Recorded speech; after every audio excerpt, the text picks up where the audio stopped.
Ladies and gentlemen, we have a new sponsor on the podcast today. It's Athletic Greens. Athletic Greens is a supplement that I've been using even before they were a sponsor of the podcast.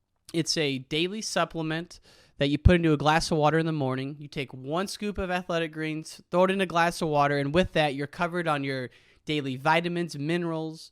It also contains a bunch of probiotics. I've just really enjoyed Athletic Greens, and it saves me the hassle of taking a bunch of vitamins, and it also tastes super good. And now that Athletic Greens is a sponsor of this podcast, if you go to athleticgreens.com/WCML, you can get a free 1-year supply of vitamin D as well as 5 free travel packs.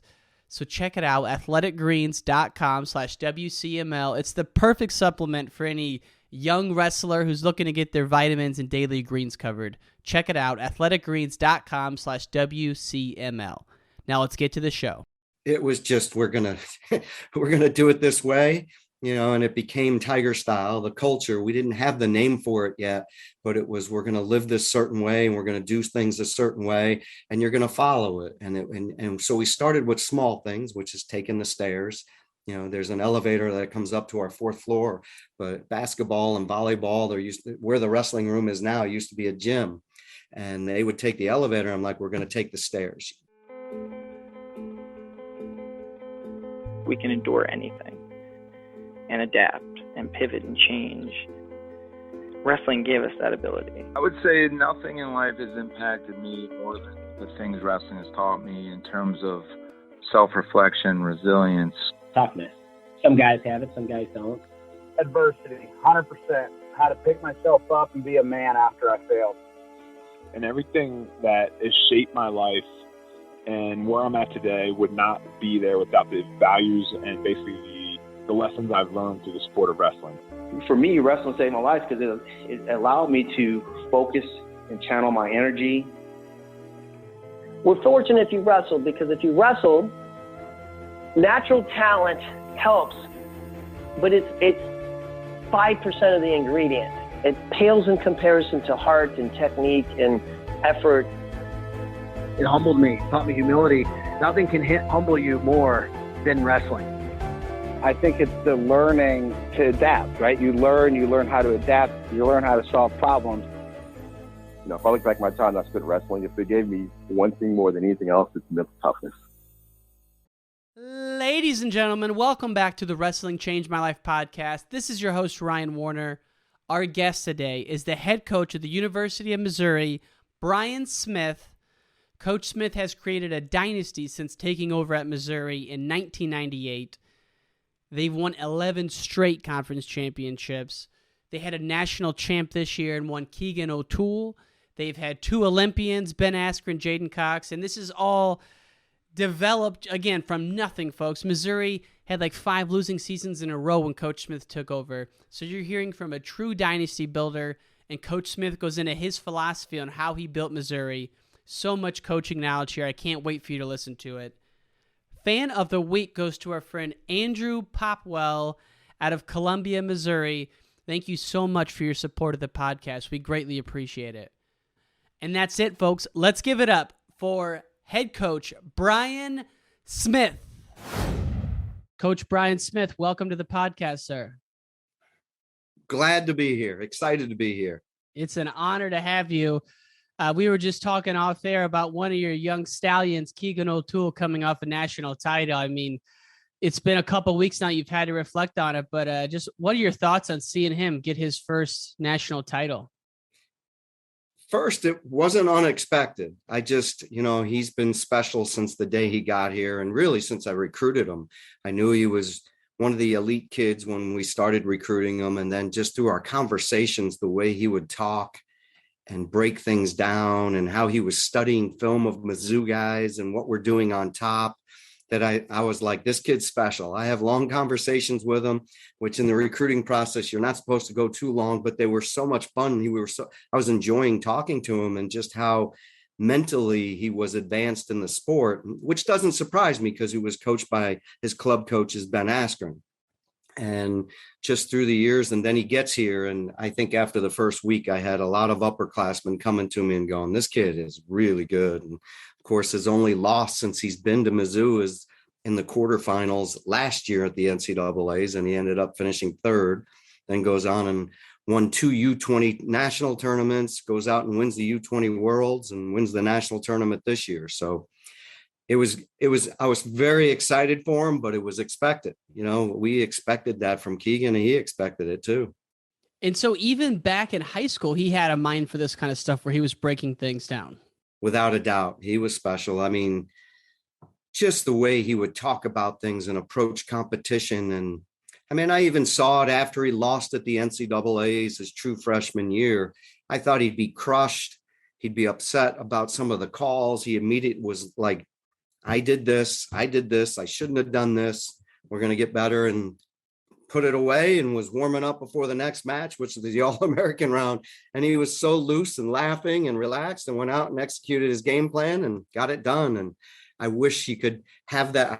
That's the type of mindset you want in all your guys, that he can deal with things, move on, not blame others. And he looks at it and approaches it that here's what I got to do to get better, and I'm going to find a way to do that. And the next match does.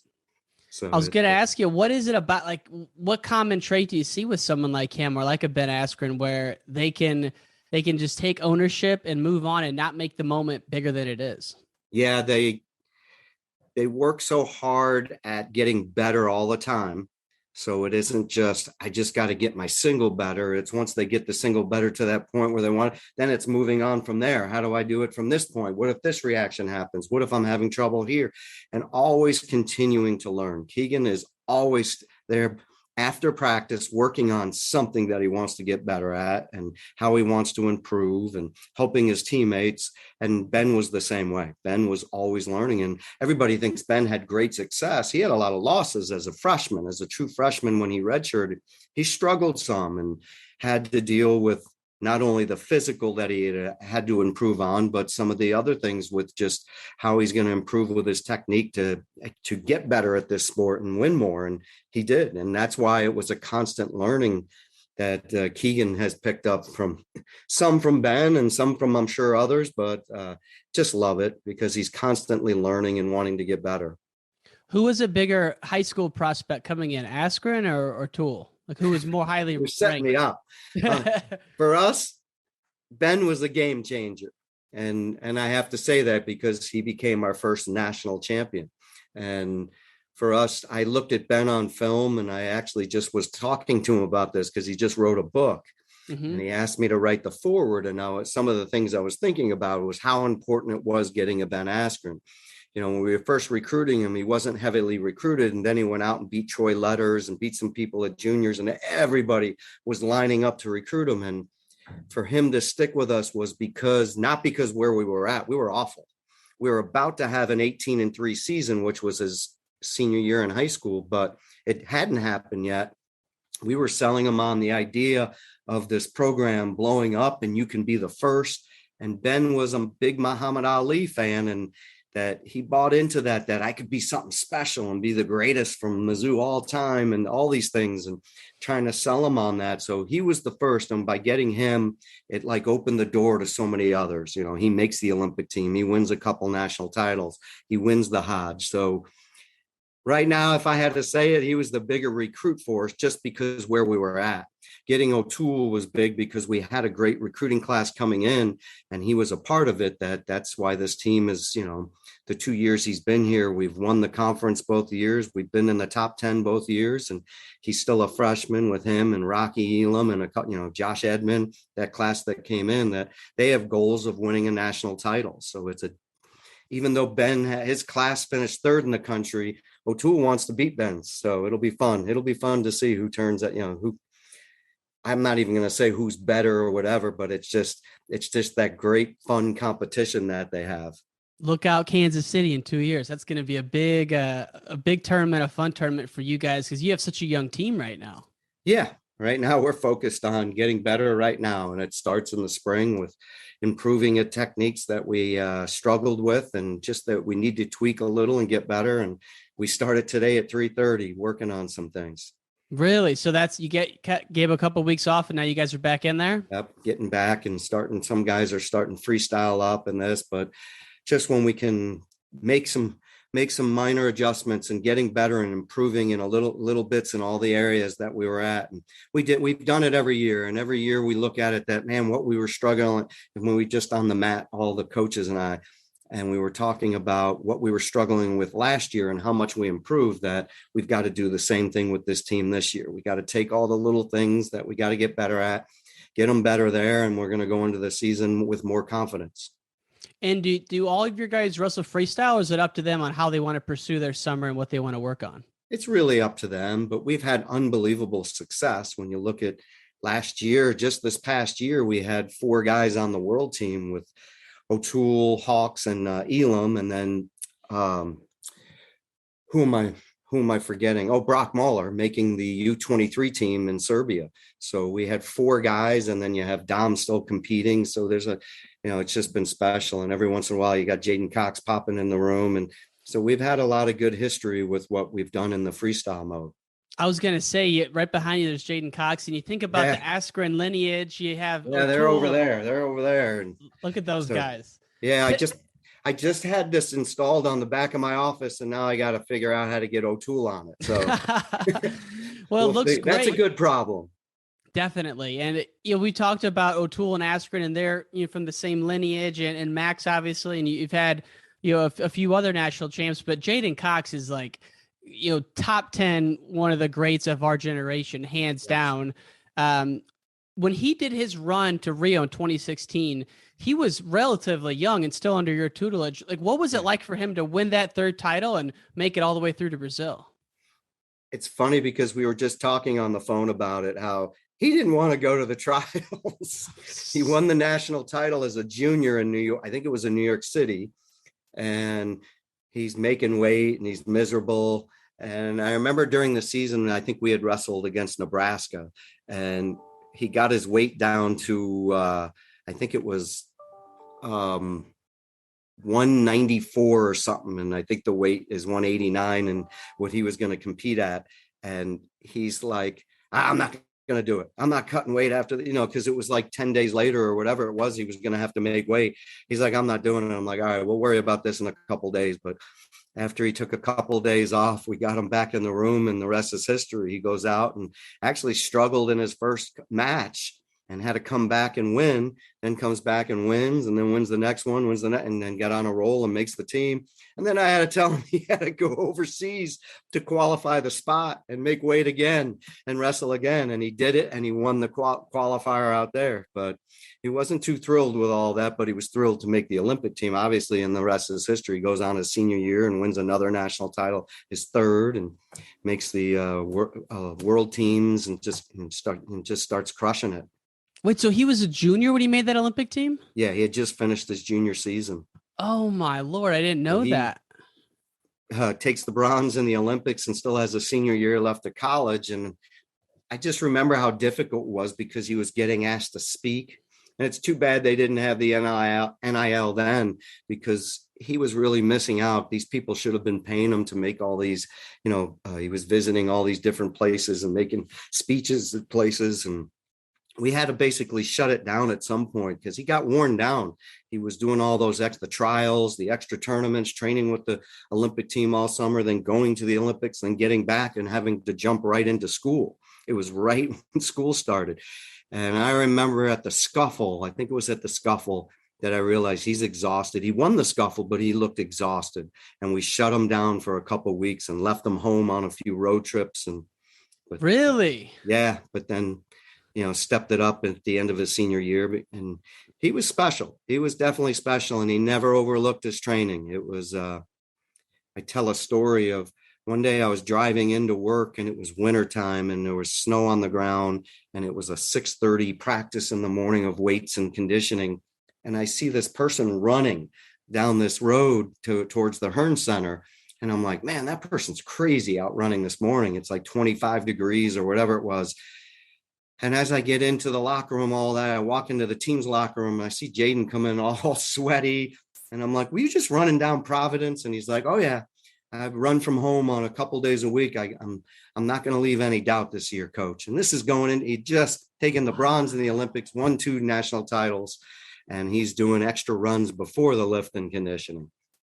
So, man, I was going to ask you, how does someone like that stay motivated when you've already reached almost the pinnacle at such a young age to come back and do the folk style grind? He just didn't want to, he slipped up his sophomore year, and he didn't, he was going to not let that happen. So he was doing it the right way and for that, when you have young guys on your team watching that here's a guy that won makes the Olympic team, won the national title, takes the bronze. He's right there and he's leaving no doubt. He's putting in the extra time. It makes them say, man, I guess if he's doing it, I should be doing it. So he was a great role model for our young guys at that time. Yeah. And I did not realize he had to qualify the weight as well, which is just like an extra step. But did he beat Dake at the trials to make that team?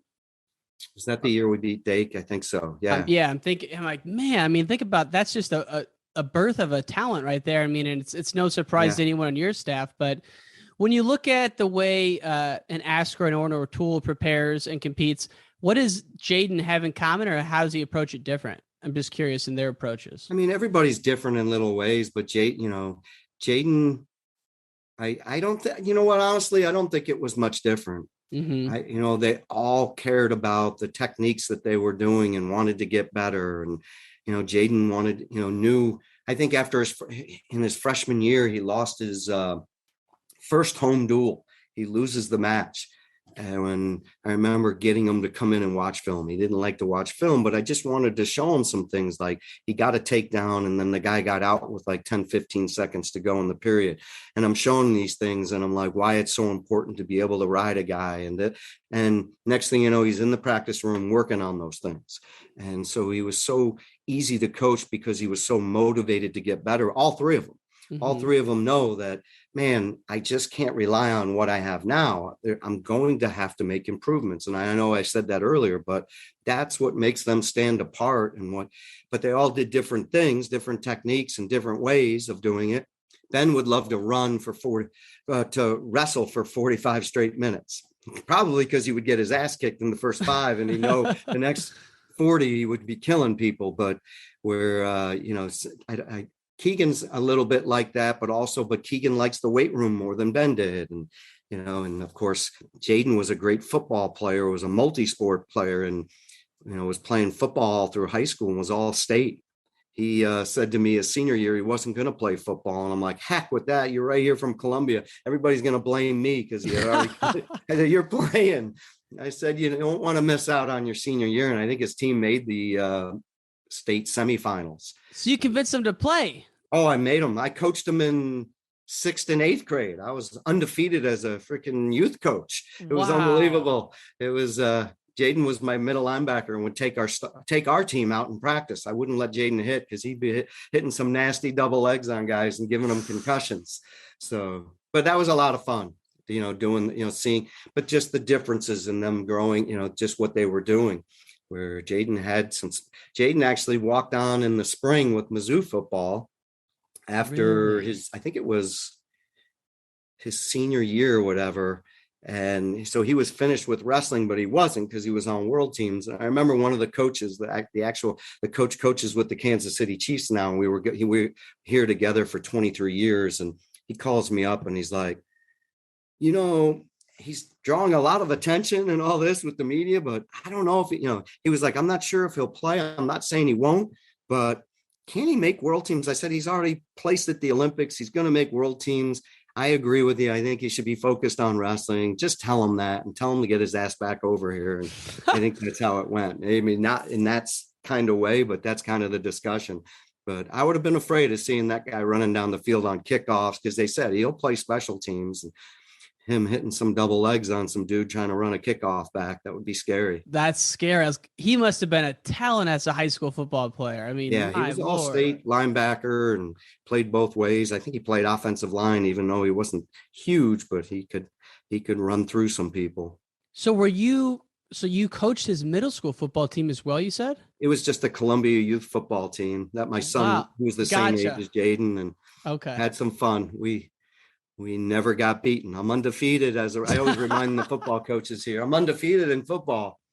I crushed it. It's crazy because just hearing about your background and seeing some of the other interviews you've done, your dad was a football coach, and you guys were from the hotbed Florida football. I mean, what's bigger than Florida high school football? But you ended up finding wrestling, and you just have a crazy story to how you get there. But essentially, you find wrestling and you tell your pops, "I'm not playing football," and then how do you end up like going to Long Island, and what's this connection? Well, I grew up in Long Island for about 6 years. I was in Hauppauge. My dad was a football coach on the island at Elmont and Sachem. Then we went to upstate New York till I was 13 or 14. And then we moved to Florida. My dad took a job down there. And after my sophomore year of wrestling at the state tournament, and the only reason I wrestled is they didn't have lacrosse. I would have just played football and lacrosse. They didn't have lacrosse at that time in Florida. That's what I was playing in upstate New York. And then my dad, after the football season, I was going to go out for basketball. I was a mean point guard. I was going to go out for the 9th grade basketball team. And the basketball coach was expecting me there on Monday. And my dad took me for a little ride. And he's like, he was a football coach. He's like, you realize wrestling is going to be so much better for you than basketball will. And it's going to develop you and this and that. And I'm like, ugh. Because I had done a couple weeks in like a little program when I was in like 4th or 5th grade in New York and hated it, never wanted to do again. But I was like, okay, I'll do this. And after my sophomore year, I qualified for the state, lost to the guy that took second and the guy that took third, I think by a point. And I walked away from that state tournament saying, I put no time into this thing. And I realized how close I am. And after the spring football game, I was an option quarterback. I probably would have started my junior and senior year, and the coach had talked to me about some things. And my cousin was an All-American at CW Post on the island, a Division II school, which is Long Island University now, and was like, you need to come up here. And all my cousins wrestled up there. He's like, come up here and work during the summer and we'll train you. I watched your state tournament, your matches. You could be really good if you put some time into this. So I just had this dilemma. I really thought my dad would like disown me. You're not going to play football. But my dad was just awesome as a parent because he put himself as a parent. He's like, if you really think you can do that, then go do it. And not, hey, I'm a football coach, you got to play football. He said, go, if that's going to become your passion and you want to do this. And I bought my own plane ticket, went up and worked for my cousin, spent 7 or 8 weeks on the island learning, working all day construction. They would work me to death. And then I would be in the grass or a wrestling mat, anywhere we could find, teaching me how to wrestle. And the next year I went in and won the state tournament and won it twice, and then got recruited and ended up at Michigan State because of that decision. And I think of how little background I had in the sport, but I made the most of every moment. Every moment of my life was taken over by wrestling. If I could find an old video cassette of it, if I could pick people's brains at the tournaments. I transferred my senior year to live 4 hours away from my family. I lived with my grandmother to go be coached by Randy Miller at St. Thomas Aquinas. And it was just, I just found whatever I could to get better. And then when I got to Michigan State, it was the same thing. I knew I wanted to coach. And Pat Melkovich was so influential in knowing that at camps and things, he'd be like, get in the hip pocket of this high school coach. He's amazing. And teaching me those things. It was just, I had some good mentors in the game that really helped me out. I love that he told you to do that, because I've heard that you had a notebook and you would just ask these high school coaches, these great high school coaches, everything there is to know about the game. Yes, you have to. And it's not only just, how do you deal with this? When I'm eating lunch with them, I would eat lunch with them in the cafeteria and just hear the way and watch the way they deal with their athletes. And so I was always learning. I had the greatest with my dad as a mentor. My dad started taking me on the sidelines at 4 or 5 years old. I would be sitting through his coaches' meetings. And even though football's a different sport, it's still coaching is coaching. Mm-hmm. And I learned so much. I was going to coaches convention in 8th grade. When we moved to Florida, I was coaching the 9th grade football team with one of the coaches, and he came out to the Utah Valley match. He lives in Colorado. He drove out for the match, and his dad coached with the Dolphins, but he came out and we were hanging out in my hotel room this year. And He's like, remember when you were in 8th grade and you were helping coach the team with me? And I said, oh yeah, that was crazy. I said, the crazy thing is those kids were listening to me. I was running drills and doing things, and they just thought, hey, this kid knows what he's doing. Let's do it. And it's just one of those things. I always knew I was going to be a coach. My love was football. And I thought I'd be a high school football coach. And if I stayed, I coached 2 years in high school. If I would have stayed, I was already the JV coach. I know eventually they would have hired me as the head football coach, but I still love wrestling. We did pretty good in wrestling too. I got to coach Lee Pritz and my brother and a bunch of really good guys down there at Western High School, the 2 years I coached high school. I love that you, for folks who are kind of follow along on the story. So you go to Michigan State, you take second in the Big Tens, and then you go after college, you start coaching high school wrestling in Florida. And this is what you're referencing, where you were coaching JV football, you're coaching wrestling, but then Jack Spates gives you a call. What happens next? Yeah. He would give me as soon as I started there, he started calling me because I was helping out with the cadet teams in Florida. And so he'd be like, hey, you have who are the good students? Because he was at Cornell. Who are the good students? Who are the guys I should be looking at? You're going to be my Florida connection. Jack Spates is from Smithtown, New York. That's where my cousin wrestled at high school, who taught me how to wrestle. So Jack was actually recruiting me at first in high school to Pittsburgh when he was an assistant at Pitt. Then he called me one day and he said he's at West Point. Nothing against West Point. I didn't want to go into the Army and all that kind of stuff. So, but we stayed friends and we'd see each other at the NCAA tournaments when I was there and competing. And then he started calling me with the cadets. And then one day he calls, he's like, how would you like to be the restricted earnings coach? I'm like, what does that mean? He goes, it means you can only make $12,000. And that's the lawsuit the NCAA lost. But I don't remember seeing any money from that, but they still owe me.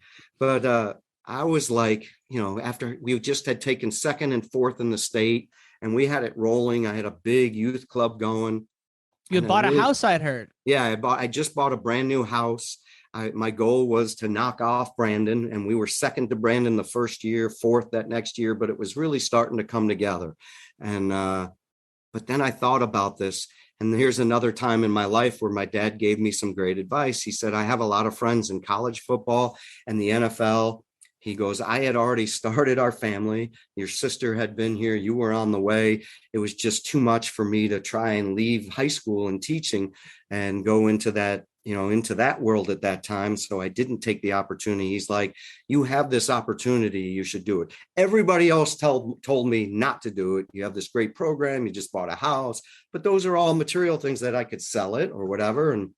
But everybody was like, don't do it. My dad said, I think he gave me advice. I think you should try it because you can always come back to high school. So I tried it and ended up going up to Cornell and spent 5 years there. How long in between getting the offer until you made the decision? Is it days or is it weeks, you think? It was only a few days. He called me and I sat and talked to people and asked a couple people, and everybody was telling me I was crazy. But then when my dad said it, and I knew in my heart I wanted to go up and try it. I never thought it never crossed my mind. I don't know why Michigan State didn't ask me to stay. They never did. And so I graduated, but I wanted to take a high school job and get going. But when I thought about it, I was loving what I was doing and still missed that I didn't stay there. And where I'd be right now, this would be 30 something year, going on year 33 or whatever. But I just felt like I got to try this. This is an opportunity to go to Cornell and figure it out. And I was so blessed because when you think about it, Rob Cole was the head assistant. Jack was the head coach. I was around two of the best in the sport and learning from them. The recruiting, I used to be in Jack's house and listening to him, the tutelage he gave me with doing recruiting calls in front of me and teaching me what he's saying and why he's saying and different conversations he's having, to fundraising that I learned how to do at Cornell from both of them, and just how we did visits and how it was unbelievable to me learning all that. And then Jack took the job at Oklahoma, and then Rob and I were together for 4 more years. Just, we were pretty close. We're almost the same age. That just what we had to learn as young coaches and doing it, and what we had to go through and the trials and the highs and lows. It was a great learning experience. And Jack was unbelievable to me. Rob was really, and he's still special to me because he treated me as if I was like a co-head coach. Mm-hmm. And it's something I've learned on the way that, and Jack Spates told me that one time, treat the job like you're the head coach. How would you want it done? And come to me with things and have that mentality that when I hire my assistants, I want the same thing. That is amazing because Rob Cole, as you said, just a real program builder. And people think of Cornell as Rob Cole. Even I forget that Jack Spates was there the first to turn it around. But yeah, I mean, just think about how much more you learned at Cornell than like Michigan State, because you're fundraising, you're doing all this, like this CEO program building that maybe you wouldn't have had to do if you were an assistant at a Big Ten school. And maybe you would have, but without a doubt, I honestly say this, and it's not to discredit all the state schools and all the different, but coaching in the Ivies is a great education as a coach because you have to recruit. There's no scholarships. You're recruiting on the financial aid part, but you're recruiting the true. When I say the true student athlete, I don't mean to discredit the athletes here, but those guys they only have 4 years when they come in. It's the 4 years, and they're looking. You really have to understand the different degree programs to sell it to them. So that taught me a lot about the academic side that a lot of young coaches don't know, and they get in here and they're selling them about, man, our wrestling program's this. Where if you look at some of the guys that are on my team, and I've had a lot of kids go to med school. I have a lot of engineers and very, very bright young men that I used the way I recruited and learned at Cornell to get really high level academic kids, which spreads your scholarship money out. You start to get these kids that are on academic awards too. So that was something that Cornell taught me, just about that you can get the best and the brightest and have a lot of success with them. Well, there's definitely a lot of parallels between someone who takes their academics seriously and someone who takes their wrestling seriously, because you got to be disciplined for both. And, if you have that athlete with that kind of discipline, I mean, you look at those Cornell guys like Yanni, I mean, perfect example. So when you got the job at Missouri, they hadn't had a winning season for like 6 years, 5 years, something like that. I didn't even know. So I went to Syracuse. I went to Syracuse for like 8 years as the head coach. And the crazy thing is I'm still close with, I actually was just in New York visiting my daughter and spent time with Mario out there, who wrestled for me, was just on the phone with Rob Bouye, who's an author now. And all those guys are on my team. And Sean Thomas, who is down in Texas now. And I think his son wrestles in high school now. He was at our social in Tulsa for the Big 12. So it's like in a short time, the guys I became close with at Syracuse, but Syracuse just wasn't going to save the program. I went in there and was raising money and doing things, but they just didn't want to save it. So when I got the opportunity to go to Missouri, it's like, man, they're in the Big 12. The Big 12 and the Big 10 are the Power 5 conferences. That's where it's at. That was a goal of mine if I'm going to do this and be a head coach. So it was a no-brainer. And it was at the bottom of the barrel, but I looked at that as like, man, we can build this from nothing. And what can we do? Let's see how far we can go. And that's where a lot of the lessons of my dad being the underdog at a small Catholic school, and think jobs like that, how he turned programs around. There's a lot I learned from my dad on what I'm going to have to focus on. And it wasn't, let's not focus on what Oklahoma State's doing, because we're so far away from them that we can't. And then we got to focus on the little things we can accomplish here. And eventually little things turned into a little bit more, and then a winning season, then a great season. And then next thing you know, our first national champ, and great things started to happen. But it took time. And it took time, and it was a process that we still continue, that we're still on, that we're still trying to, strive to be a national championship team. I mean, you've done just an incredible job. I don't have to tell you that. I mean, look at the conference record streak and the track record. But just going back to when you first got to Missouri, what were some of the principles and standards that you wanted to embed in the program that you were going to be non-negotiable on? It was just, we're going to do it this way. And it became Tiger Style, the culture. We didn't have the name for it yet, but it was, we're going to live this certain way, and we're going to do things a certain way, and you're going to follow it. And so we started with small things, which is taking the stairs. There's an elevator that comes up to our 4th floor, but basketball and volleyball, where the wrestling room is now, used to be a gym. And they would take the elevator. I'm like, we're going to take the stairs. when you're a student athlete here, you're going to take the stairs, and I take the stairs. I don't know how many times I've walked up that stairwell, but it's a lot when you figure out 24 years of stairwell, 2 and 3 times a day. But it was a little thing like that. When you run around the practice room, you can't run across the lines. There's the circles at the end. You don't cut corners.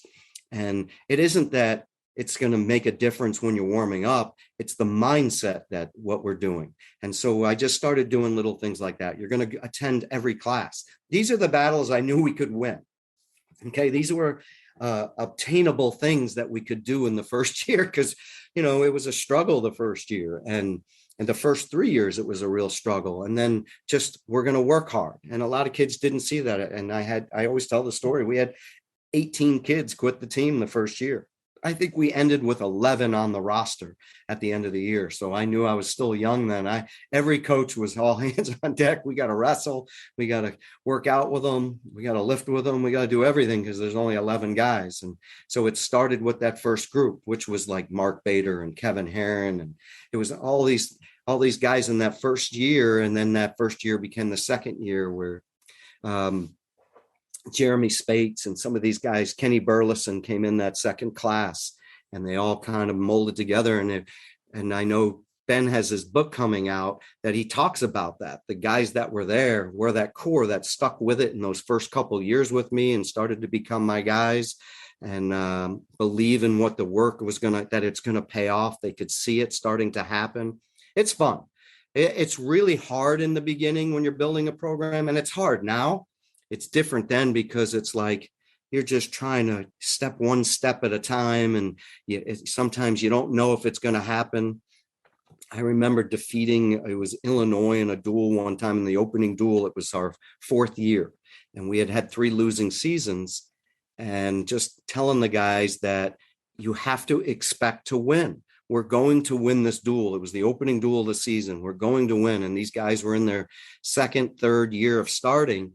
And it was just the mindset through the building. We had the signs, expect to win all summer. They stayed and trained, and we went into the duel meeting. I think we won 3 overtime matches. The duel was like a 5-5 split, but we found a way to win, and they were ranked in the top 10 and we weren't even ranked.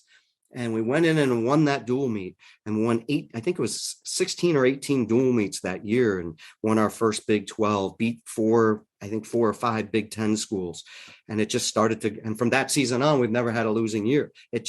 That was the springboard. And then a couple of years later, beating Oklahoma State for the first time in school history. It just started to happen, but it started with taking a stairwell, not cutting corners, going to every class, and all these things, the momentum that started from doing the little things right and living right. Good things started to happen, and it attracted better recruits and better kids and then just kind of snowballed from there. Oh my gosh. I'm loving this. Just hearing about all the little things you guys did. Are there anything else you can remember, like little standards you guys did, such as the not cutting corners or always taking stairs? Or is there anything else? Well, it's going to every class was tough on kids, and if a kid misses class, we don't let them come to practice that day. And it's just simple. Really? So our team GPA is always good. And 3-4 years into it, our guys are thanking me because they're getting in, usually by their 5th year here, they're in the master's program. And a lot of it is because they went to every class. It's doing the little things. Those little things carry over into doing the one mores. Part of the Tiger style philosophy or culture is one mores. One mores is a big part of it, that if everybody collectively does a one more each day, and a one more could be, you're doing this podcast, you're going to, come up with some really quality questions beforehand to make it better. What's the one question I should find out to ask Coach Smith and making that podcast a little bit better? Or I can do one more recruiting call that night. It makes it better. Or a kid does one more rep or helps a teammate after practice. We're constantly talking and recognizing people. A lot of times teams will have meetings and things. And I found myself to do this, calling them out what they're not doing right.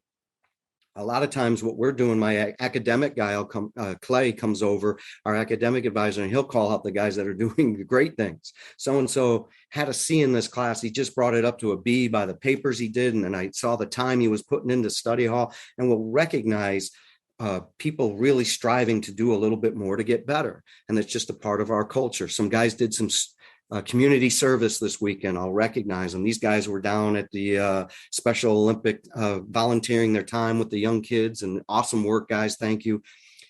That's a part of creating a positive culture and kids that want to, and making that the norm. Reading books is a norm in our program.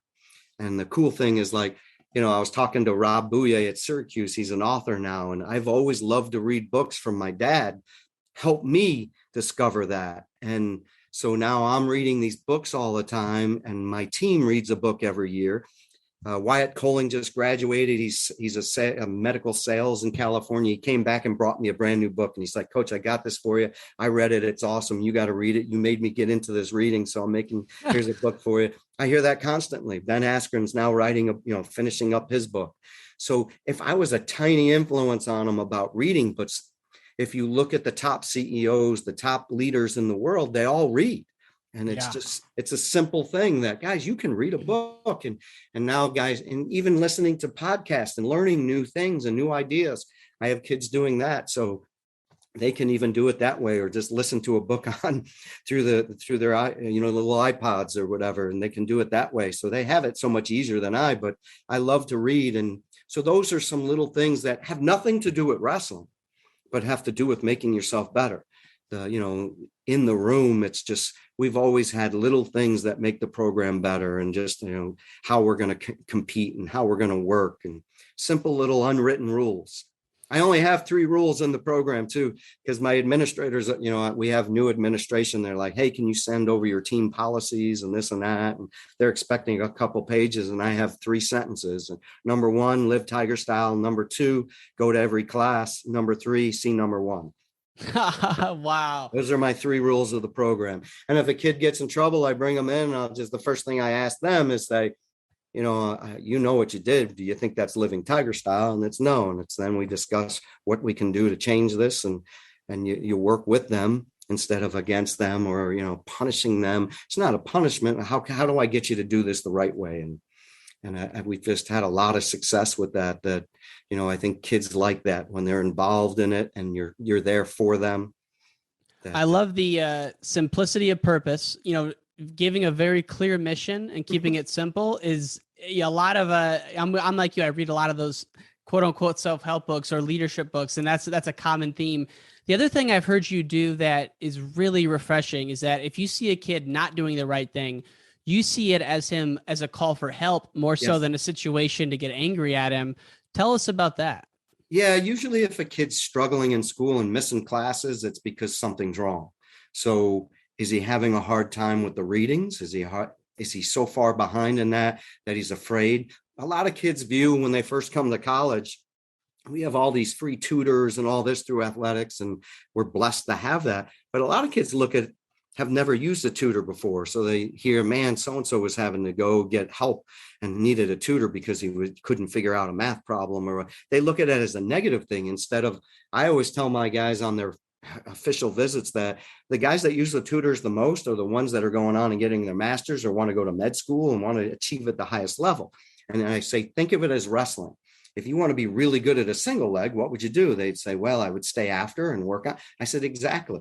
And you'd get the coaches to do extra drills with you, and you'd be getting extra tutoring. And that's what it is. If you want to be better or great at something, you've got to put the extra time in it. And so a lot of times a kid, if he's doing that or getting in trouble, it may be because something's not clicking either with how they're doing it, or the way somebody's dealing with them, that maybe they're in a classroom where it just doesn't click with them. Maybe they have a disability and it hasn't been found. So we may have a kid get tested because of that. And you find out, man, this kid has a learning disability. And I'm glad it's too bad it took this long, but now we find it out. They have extra time to read on a test and things like that. Or they're having family problems, and this is the way they deal with it. They're going out and doing things just to deal with the problem instead of saying, man, I'm having these issues, and talking to somebody. And whether it's me or somebody that's professional at meeting with somebody to talk with them, then you find that. And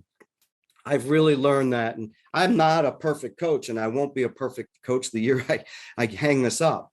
but I know I've learned a lot about that through the process. And my dad used to meet with kids and help kids. He was helping troubled kids all the time. So I witnessed that and what he would do and the time he would put in.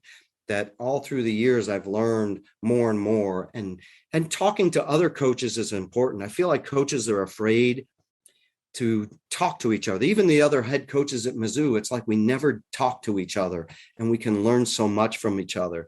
That we need to do that and share ideas. And what are you doing with this? And because we need to learn constantly. And so I'm all for that. And I constantly have head coaches coming in, or I'll grab them and talk with them, or just even my assistants. What can we do? What did your coach do in college? And finding things out. And it just comes with the find a way.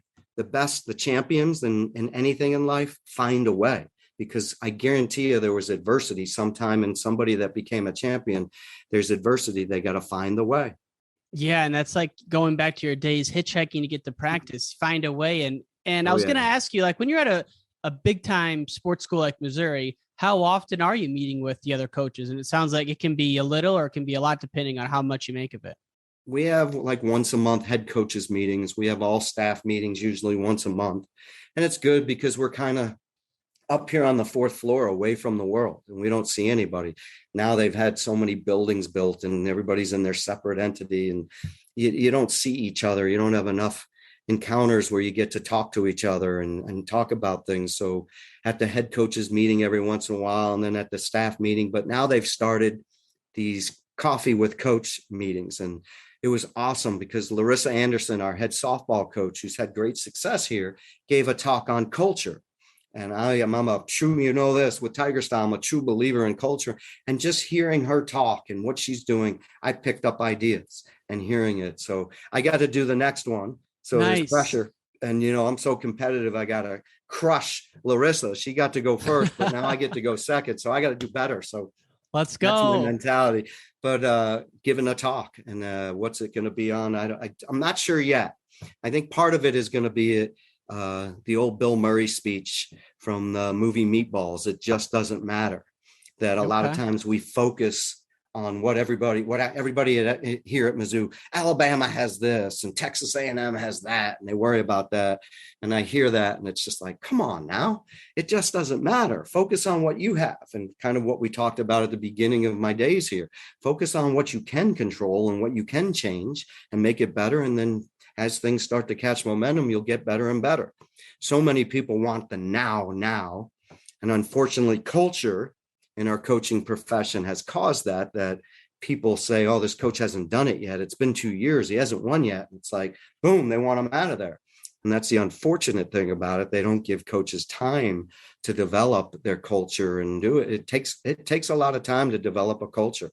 Similar to in like a publicly traded company, they want these quarterly results, but sometimes it can take years, to get there. Yeah. And so you see that a lot in business. Now, let's say you got to that talk and one of the people asked you, like, what is Tiger Style? And you already hit on do one more, or like, what other aspects to the culture, like as you define it, when you convey it to your guys? Well, the 4 pillars of Tiger Style are believe, compete, one more, expect to win.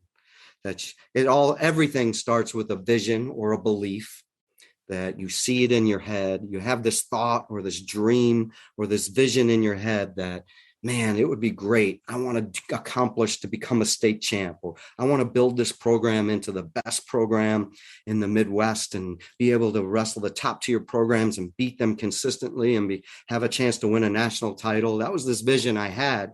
Now I have to be able to take that vision in my head and not only put it on paper and then start to work towards it. And what am I going to do? The steps and taking, who are the people I'm going to surround myself with? So that's the belief. It's the same thing when I'm recruiting a kid. Do you believe you can come to Mizzou, be a part of this culture? If you feel like this culture is what you like, and we're talking to them constantly about Tiger Style, and if they love it, they'll do great here. And that's something we know in our recruiting. If a kid loves it and talks and asks questions about it and enjoys it and loves hearing the way we do things, then I know they're a competitor and want that and want to live that lifestyle. They believe in it, that it's going to get them there. That's the belief part. That's also the part that they can compete, that they like. When I say, hey, a kid's getting a C and then he does the extra study hall hours and he raises it to a B or an A, he loves to compete. It's not just in wrestling. I know he'll work at his wrestling, but he's going to work and stay after doing which becomes the one mores. But competing is so important. I watch my team before practice and they play kickball. They kill each other in kickball. It's the most intense, crazy screaming and yelling. And I always tell them, I'm like, you guys going to practice like that now, the way you just played kickball? But that's what I want. I want guys that want to compete in everything. I want coaches that are competitive and want to find a way.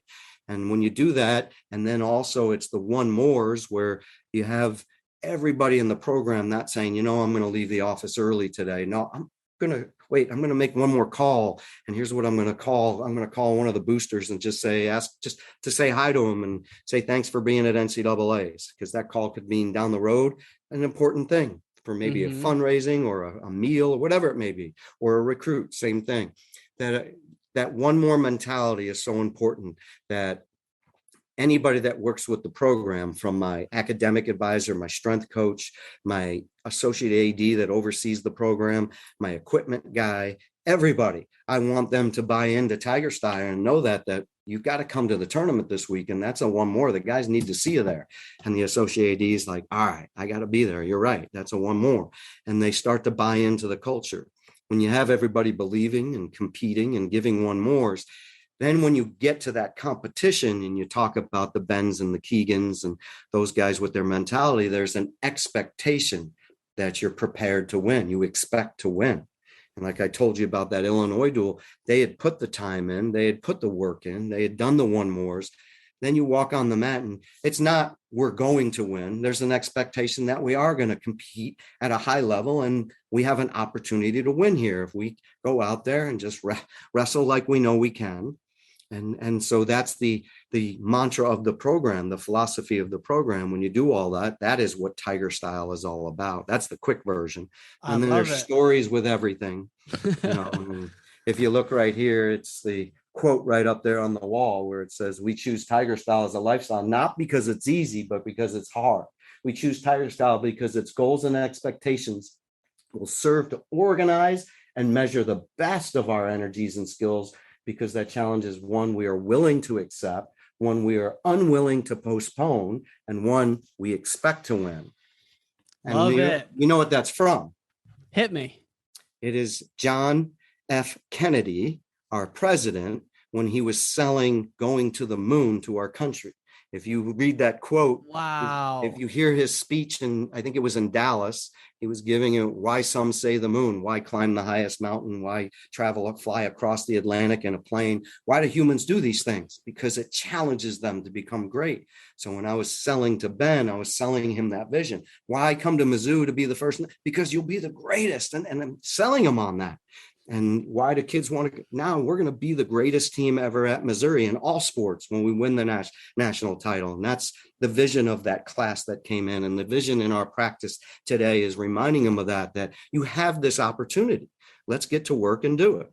Yeah, that is just so powerful. And I love hearing you articulate it. And when you look at some of the successes you've had that have sprung from that, what would you say was a bigger moment when you guys first beat Okie State in that high school duel, or winning your first Big 12 title?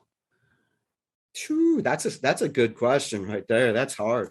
I don't know because both of them were so big. Oklahoma State was in a high school, right? Yeah, it was 3,500 seats at Hazelwood Central High School. Never will forget it.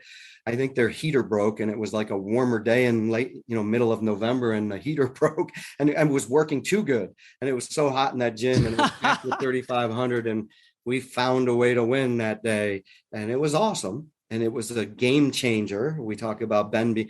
That was a game changing moment, because years later, I would talk to some of the guys that were on my team, and they were like, I was 9 years old. I was 11 years old when I was at that dual meet. And I'm like, okay, so what did it do for it?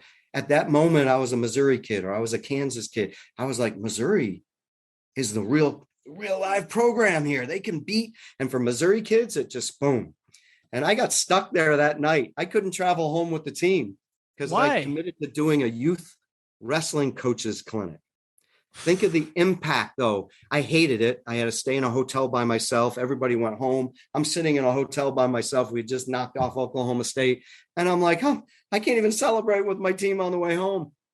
But at 8:00 in the morning, I'm meeting with like 100 youth wrestling coaches from the St. Louis and Southern Illinois and all over Missouri. And it was probably the most impactful moment because here's the guy from Missouri that just beat Oklahoma State. And they started believing, and I was giving them my message about what our program is striving to be and where it's at now and what we want to become. And it's starting to click. And they're like, it sure is. So it was really cool. Man, especially because, like you said, all those coaches there, the kids they're coaching very well might end up on your team at some point. So and that's what it did.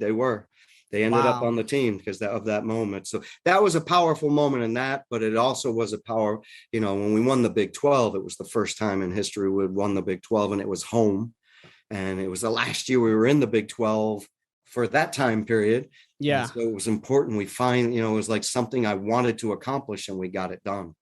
Well, and, you won the Big 12 this year, which is incredible. And you're just, packing the Hearn Center at all times. Every time I catch a duel, it's just unbelievable to see the atmosphere you guys have built. I just wanted to wind down with this. How did you guys get out of the Big 12, and what was the process to get back in? Because I think everyone in wrestling's pumped to see you guys back in the Big 12, all due respect to the MAC. But how did that process work? Well, when we left, the first thing John Smith said to me is, hey, we'll try and get you back.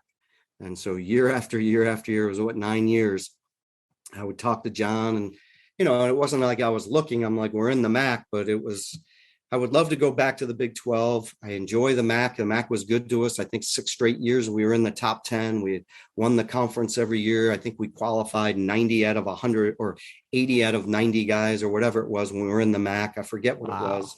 And so it wasn't like everybody was like, oh, you don't belong there, this and that. I'm like, well, we're having success, and we're bringing prestige to the MAC. We're helping it. We're making recruiting better for those other schools so they can compete against Missouri. It's how you perceive it. Mm-hmm. So, but my fan base really wanted us to go back to the Big 12. So there was a couple years ago where I thought there were talks about it. Then it got shot down. And then one time John called me. He goes, I think it may happen. And then I think it was Kevin Dresser said there may be a vote on it soon. I'm like, yeah, whatever, we'll see. And of course, I think enough presidents and chancellors had left the institutions that don't have wrestling, that didn't have a beef with Missouri because we had left. It had been long enough that they realized it was good for the sport by what the administrators and coaches were saying. Let's help the sport instead of holding a grudge. And that was kind of how it ended. And we came back, and here we are, and got to win the first one back, which was really cool. Wow. I love that John Smith is advocating for you guys to come back, which only makes his job harder. Like, he's an animal like that. Honestly, I don't think it's harder. I think he knows competition is good. Yeah. And if you're avoiding competition, then it's not. And I didn't avoid competition when I was in the MAC. We wrestled the best teams in the MAC, and we went out and still wrestled Oklahoma State every year, Iowa State when they would wrestle us, anybody that, Cornell's, anybody we could get on our schedule. And competition brings out not the worst in you, it brings out the best in you, because you have to elevate. And it's good that our conference is tough as nails with us and Iowa State, Northern Iowa, and Okie State. And you look at all these teams, Wyoming's, there's some good teams and good competition. So it's definitely helped our program. I know that, just because the preparation that you have to prepare every dual meet, there's a highly ranked kid in there. Yeah, just the swings you go through when you're in that. People talk about the Big 10 grind, January and February, but there's also that Big 12 grind. You look at, you guys went 8-2, but you had, some real battles there. And Coach, you've been so generous with your time. We'll just wind down. Last question is, I'm a big book guy. I love where you're at earlier on that. What are some books that you've read with the team or that really stick out in your mind are as being impactful? Folks, unfortunately, Coach Smith had a technical issue and dropped off the interview. It was an honor to have Brian on the podcast. All-time interview. I hope you agree. But unfortunately, that is the end of this one. We hope to have Coach Smith back on in the future. Thank you for listening to Wrestling Changed My Life. This episode was brought to you by Athletic Greens. Athletic Greens is a food supplement that you take a scoop of it, add it to a glass of water, mix it up, and with that, you have your daily supply of minerals, vitamins, your superfoods covered. So it saves me the hassle of taking a bunch of vitamins, and it tastes delicious. And now that they're a sponsor of this podcast, you can get a 1-year supply of vitamin D drops along with 5 free travel packs if you go to athleticgreens.com athleticgreens.com/WCML. That's athleticgreens.com/WCML. Thanks for listening, and we'll see you next time on Wrestling Changed My Life. On Wrestling Changed My Life. On Wrestling Changed My Life. On Wrestling Changed My Life. On Wrestling Changed My Life. On Wrestling Changed My Life. On Wrestling Changed